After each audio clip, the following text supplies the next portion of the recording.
Yo, I'm Toycat, and welcome back to the second channel geography video. Europe is one of the world's most interestingly divided places, but working out why it is divided can be hard for people from the outside. I mean, even if you try to type in Europe and work out exactly where it is, you just get this pin which for some reason tells you it's in the middle of the Baltic Sea. And then if you look at the photos, it says it's this palace in Vienna. Is this really a all-encompassing view of Europe? Probably not. I think the best way to understand something is to split it in two, see what goes above the line, see what goes below the line, and that's precisely what I'm going to do for Europe today. I'm going to show you 12 different ways you can divide this continent, because the easiest way to look at it is to say there is East and West, and East and West Europe often isn't done based on geography terms, where you could logically divide somewhere in a straight line here and put Finland in Eastern Europe, but instead East and West Europe is divided across former political lines, because this is the Iron Curtain, which divided countries which were much more aligned with the USSR in the post-World War II period, with countries which were much more aligned with Western European powers, as well as the United States and Canada via NATO. And so you can see countries on the west of the European boundary and countries on the east. And just like any way that you try to divide things in two, you're always going to arrive at countries which don't neatly fit in there. So you've got the neutral countries of Ireland, Sweden, and Finland, which were very much NATO aligned, as well as Switzerland and Austria.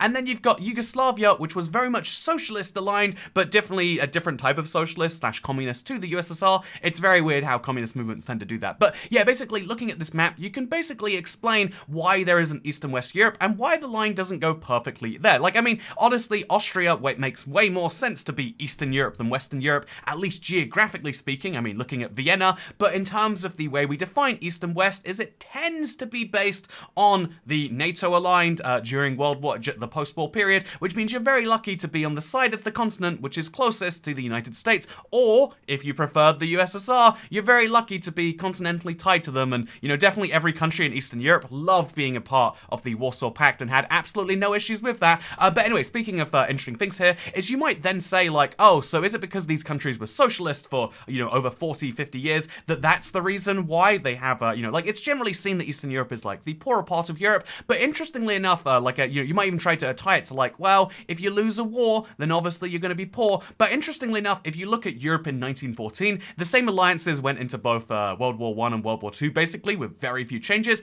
But if you look at the winners of World War I and World War II, Russia is there both times, winning it, doing great. If being the winner of a war is how you become the real victor, how is it that Germany and Italy are seen as fairly wealthy countries, while Russia is seen as the reverse? And that is what this map kind of shows you. That basically, a lot of people might try to say, like, the least generous interpretation is to say the longer you've been a socialist country, the more your country's GDP is still suffering by comparison to countries which are being competitive and capitalist. But I think you could just make the argument that the more likely you are to be invaded by Russia, the worse your economy seems to do, with very few exceptions that you can see around here. And I think Moscow, unlikely to be invaded by Moscow. The rest of Russia, besides maybe St. Petersburg, is an extreme risk of being invaded and having everything they know taken by Russia. And so you can see that that's a good way to see this. Although when you get to Portugal or Wales, it gets a little bit more questionable. But yeah, East and West Europe kind of goes down either these lines. These are the lines that I think most people use, but some people try to, inaccurately say that it's poor versus rich. But even then, you're missing out that the most productive regions of Europe are usually in very, very center.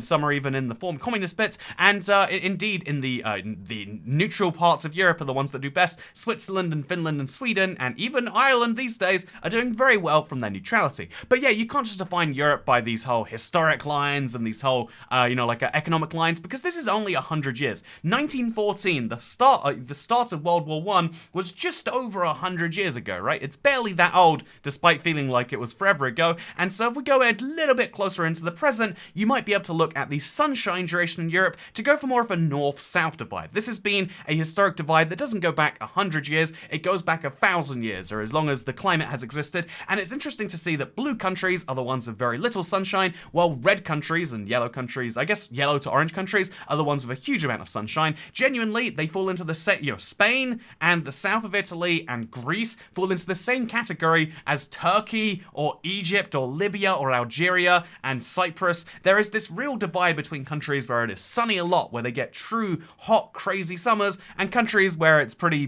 mild most of the time. I think this is really interesting because this leads into modern day climate change beliefs. This is from the European Central Investment Bank, asking people, do you think that climate change will have an impact on your life? And in South Europe, in particularly Southeast Europe, it seems, you can can see that like there is a very real concern that yes, the climate change is going to heat us up and melt us. Whereas when you live in the UK, I mean, you have a summer like this one where it's 20 degrees and raining every day, and you say, you know, maybe we could do with a climate change. And I think it's obviously sarcastic to say that that's what people are thinking, but in reality, it doesn't feel like it's as world-ending a catastrophe as it might be when you live in Greece and it was already 38 degrees on a regular basis. So yeah, I think this is an interesting look at how even just the climate impacts not just how you feel on a day-to-day basis heat-wise, but how you feel about the future, and also how you feel about beverages, apparently. This is a real fun one to go into. Did you know that in Europe, the majority preferred beverage, if you're getting caffeine in your morning, is coffee, with the weird exceptions for tea being all of the, you know, like you've got Ukraine, you've got Belarus,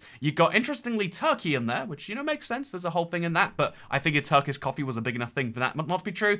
Then you've got Latvia, and you've got Hungary, and you know, there's something incredibly intriguing about this map that tells you just that slight divide where the UK and Ireland really do fit off separate to the continent in some weird ways that you don't even think about. I mean, here's another weird example. Here is a map of preferred alcoholic beverage. I've actually got before and after. So this is 1990, just after the Iron Curtain fell. As you can see, basically every country that was in Eastern Europe has this preference for spirits. Not just a preference, a strong preference for spirits. And then you can see there's like a beer belt in the middle of Europe, and then it's wine to the south and to the west over here. However, over time that has evolved so that beer has become a bigger beverage. You could take this in everywhere besides the UK, where we've gone from beer strongly preferred to beer slightly preferred. And there's another example in the form of if you look at the map a little carefully, you can see that actually Finland as well has gone from, and Norway as well, has gone from beer strongly preferred to beer slightly preferred, and even Sweden has gone from beer preferred to, you know, wine preferred. They've become wine people. That's how wealthy Sweden is. But I think this tells you the kind of moving trends in Europe, indirectly or not. You can see that, like, well, you know, Russia's influence, the strong, drink the vodka, has slowly gone down from, like, yes, they control the whole block, to, like, actually, now people make their own decisions. They're all going their own separate ways. You know, Ukraine and Belarus are on the fence about that one. So is so are the it looks like the Caucasus region has gone from being wine preferred to being spirit preferred in some places. But in general, some countries are starting to make up their own mind, whereas a lot of countries are moving closer to Germany. So in the case of this one, you can see that, like, Luxembourg, for example, it's gone from wine strongly preferred to no. Is that still wine? You know, there's such a tiny country, it's hard to see. But you can see much more clearly, for example, looking into the Central European belt, the more countries are moving in Germany's direction. Croatia and Slovenia, for example, were wine countries that have become beer countries, whereas the reverse is happening in North Europe, where Denmark and all of these countries are slowly drifting towards wine, a more southern European way of doing things. And the only country that hasn't changed are France, Italy, and Portugal, which still love wine. They will die on the hill that you should drink anything but wine. Speaking of dying on hills, here is an interesting one that people like to die on. Is God real? It's a big question, and the right place to answer it is right here in a geography video on the second channel. So here's the thing about God that you might not know. He is actually a very big character in the cultural canon that we all live on, and so regardless of whether you believe in God, you still believe in God's existence, right? You believe that other people believe in God, and that his, in the same way I might believe in something very important, like I believe in the YouTube algorithm. Have you ever seen the YouTube algorithm? Have you ever, like, really sensed it? You just hear about it from other people, right? That's the same with God, but yet the majority in these countries do believe in God, while the majority in these countries don't. It's an interesting way to get a peek at something like, but with the exception of Ireland, which is this really odd Catholic strain, very, very odd in my opinion, but with the exception of Ireland having that very strong religiosity trait, you can see that there's this thing where, the more sun you get, the less you feel like the more you feel like God must be real, and the less sun you get, the more you feel like God is a made-up concept who's just there to smite you. I mean, look at Iceland up there. If you get the amount of sun that Iceland gets a year, and you think God is real, it's pretty impressive. But yeah, I think there's this very interesting way that regardless of whether you believe in God or not, it does shape society around you if you have a very religious society versus a very not one. I mean, there are a ton of people, I'm sure, who live in the Middle East, Saudi Arabia in particular, where the the clerics have a real high role in government, who really don't believe that there's this guy in the sky and there's this guy from 500 years ago who had like a weird thing with ladies, and like, they don't believe the whole like this is all true and they tell me how to live. They're just like, yeah, there is this institution in the country that you have to follow, and that's kind of how things are. And so I imagine in Europe there's very much the same, with Italy being an obvious like birthplace of the whole Catholic movement. Lots of countries are slowly starting to be like, yeah, that was an old thing, but some countries still keep that tie, which creates big tension between countries that do and countries that don't, especially with the rise in modern day European immigration. Speaking of immigration, I could have showed an immigration map, but I'd much rather show this one. This is a map which always goes viral. It's tomato Europe versus potato Europe. If you live in this, you're in tomato Europe. If you live in this, you're in tomato Europe, or potato tomato. But the interesting thing to say about that is that if you actually look at this map, which I have no idea where I found this, I'm going to be honest, these all have sources, but this one is just, here's a random map that someone says they drew with machine learning, which makes no sense to me. Why would you need machine learning to work out per capita consumption? Surely per capita consumption either is to potatoes being the biggest or it's tomatoes being the biggest. But you can see that the line for potato Europe versus tomato Europe is slowly moving south, and there are very few countries, although it seems as though, like, it looks like Romania is mostly in potato Europe in this one, but it looks like it's fully tomato here. And then Bulgaria looks like it's entirely in tomato, but it's actually a potato European country. But yeah, I think it's a very interesting way that these tiny dietary decisions make a huge impact. Speaking of tiny dietary decisions, did you know there are some places where garlic is preferred to onion? I mean, arguably garlic is a type of onion, but I'm not here to talk about the differences between vegetables. I'm here to talk about this map, which is butter versus olive oil. So green is mostly olive oil, yellow is mostly butter, and a mix is somewhere in between. And this tells you, again, the culinary preferences of Europe, and therefore, if you think about the different fat distributions and calorie distributions, the very way that cuisines develop is based on what you had more available to you. And if you think about how much that varies just because you're in the olive oil belt where you can make it so easily versus being in the butter belt where that's not the case and you'd rather grow a cow and then churn its milk forever, it's so incredibly interesting. And that's why I want to bring you into one last map here today, which is how safe do you feel walking around your neighborhood at night? I mean, think about it. You can see that the highest yes answers come from the southern European countries. It's a little bit more mixed in the countries to the east, but think about it. If you are walking around and your neighbors were all consuming large amounts of potatoes despite you being in tomato Europe, I would be cautious, which is why Bulgarians have to really watch themselves, right? Which is why Turkish people apparently have the lowest percentage, which is weird because I spent a lot of time, I spent some time in Turkey during the pandemic. I spent a lot of my time walking around at night, and should I have been feeling unsafe? It's one of those dumb poll things that really just tell you feelings more than it tells you facts, but it does tell you that Europe tends to vary on basically everything, not just east-west, not just north-south. Sometimes it's southwest, northwest, or northeast, I guess. Sometimes it's south, but really south, and sometimes it's this east-west, sometimes it's east-west with fun little differences in there. So this income map tells you that, like, wait, yeah, Portugal is doing pretty badly. What, Portugal is, are they at risk of being invaded by Russia anytime too soon?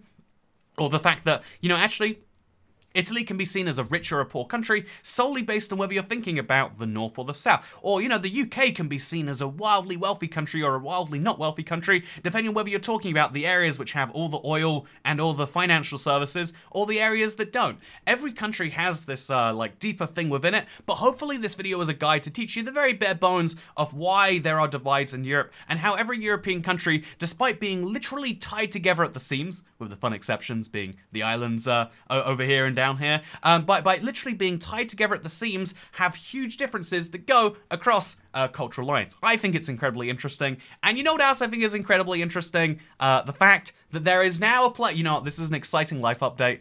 There is now, I live in London, it's one of the biggest metropolises in the world, but despite that, I've been unable to get a lobster roll delivered to where I live, but recently it has changed. There is now a lobster roll creating place in my delivery radius, and I just want to say how incredibly exciting that is. And so if you'd like to buy me a lobster roll, you can go to patreon.com/toycat. For every lobster roll level Patreon, I get a lobster roll, which is, you might say, is that necessary to make the videos? No, it probably makes me worse at making the videos because I'm so satiated. Why would I ever need to do more? But yeah, if you give me money, I will use it not for any production quality increases, but solely to buy expensive snacks from the Atlantic Ocean, grilled in some butter. I'm hyped about it, and you should be hyped too, unless you believe that Europe should be split in more than two. But for now, that is dividing Europe in two. I think I want to do this for Asia because, Europe is a fairly homogenous continent in the grand scheme of, like, if you look at compared to Africa and Asia. When you get Asia and you start to realize that, like, on the same continent, you've got Saudi Arabia, Israel, but then also North Korea,